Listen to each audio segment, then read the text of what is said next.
Hi, my name is Nicole. I'm a licensed clinician, and I'm here to talk about everyday things that impact our mental health and fitness.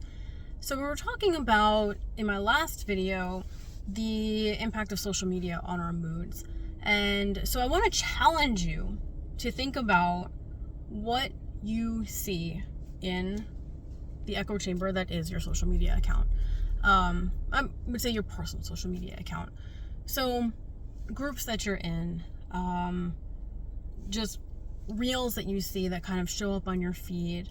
What's the content of those? What's the general overall feeling that either A, they put forth, or B, that you take away from it? Because those could also be two different things, right? So somebody who's showing you the DIY makeover of their house doesn't necessarily have a overly positive or overly negative intent behind it, right? Like, they're not complaining about things.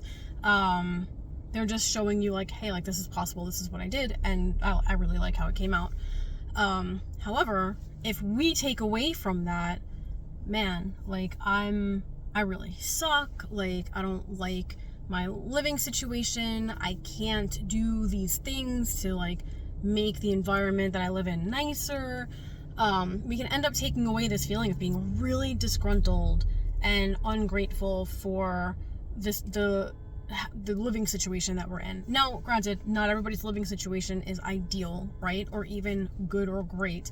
But I'm saying, like, if you're probably the majority of the world or America that lives in either like a rental or, you know, these days is living paycheck to paycheck, maybe even less than a paycheck to paycheck, there might not be this extra time and money to put into making your home environment nice, right? So if that stays with you and you just feel like beaten down and overwhelmed and like you're not doing enough or being enough or good enough because your home doesn't look a certain way, I want to challenge you to pay attention to those feelings and pay attention to what content creates feelings like that, or any other type of, like, you know, negative feelings or negative feelings about other people. If it reinforces a certain stereotype that you have in your mind, I want you to really start challenging some of those thought processes and actively, intentionally seek out other content that would make you feel better.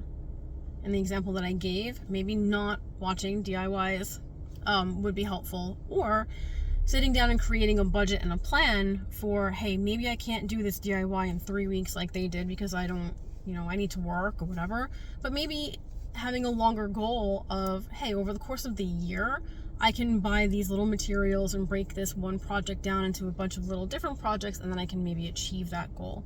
So you can use it for motivation, or you can kind of just be negatively influenced by it.